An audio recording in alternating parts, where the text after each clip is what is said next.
Good morning everyone, কেমন আছো সবাই? তো দেখো, আজকে চলে যাচ্ছি আমি বাজারে। তো এটা তোমরা পরের দিন দেখছো, এটা আগের দিন বিকেলবেলা ভিডিওটা আমি পরের দিনকে ছাড়ছি। এই যে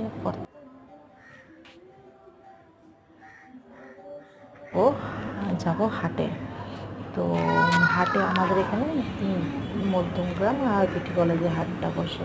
তো আমরা বেসিক্যালি বিটি কলেজের হাটটা অনেক বাজার। আর এই দেখো, এই মন্দিরটা আমাদের এখানে খুব ভালো মন্দির, যা মানত করা যায় পাওয়া যায়। তোমরা যারা যারা চেনো বলো তো এটা কোথাকার মন্দির। আর যাচ্ছি, আকাশটা এত সুন্দর লাগছে যেতে, মানে দেখতে তোমাদের কি বলবো বলে বোঝাতে পারছি না। আর এই দেখো, জায়গাতে এক জায়গায় চায়ের দোকানে দাঁড়িয়ে পড়লাম চা খাওয়ার জন্য।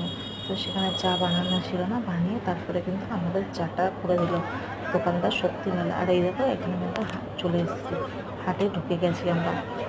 ঢুকে গিয়ে দেখো কত মাছ, ইলিশ মাছ, একটা 500, একটা 700, 1100, 1500, যে যেরকম দাম পাচ্ছে বলছে ইলিশ মাছের। তো আমরা তো আর ইলিশ, পমফ্লেট, বিভিন্ন রকমের রুই, কাতলা, ভোলা, এমন কোনো মাছ নেই যে নেই।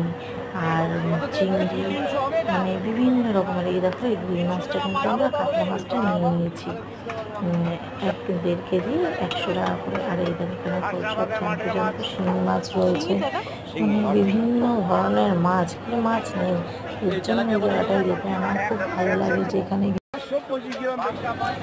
এই দেখো, তারপরে এই যে তেলাপিয়া মাছ, মানে কী বলবো তোমাদের, মাছের শেষ নেই, মাছের কোনো শেষ এখানে নেই।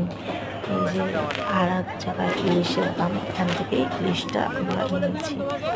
এই যে দেখছো, এই ইলিশগুলো 850-900 টাকা বলছে, 900 টাকা বলছে, 850 টাকা দিয়ে নাও।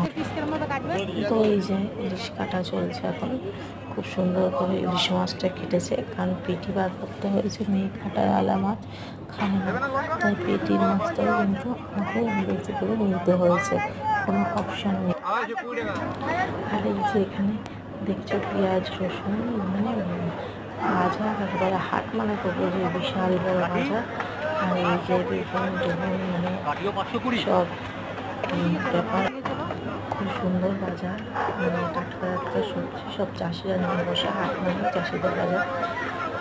আর এগুলো প্রত্যেকটারই এখন হাটের দাম আর বাজারের দাম প্রায় একই হয়ে দাঁড়িয়েছে। তাই হাটে খুব একটা আগে যেমন লোক মনে করতো সুবিধা, সেই সুবিধাটা আমার মনে নেই। এরকম রুই মাছ নিয়ে নিয়েছি, ইলিশ মাছ নিয়ে নিয়েছি।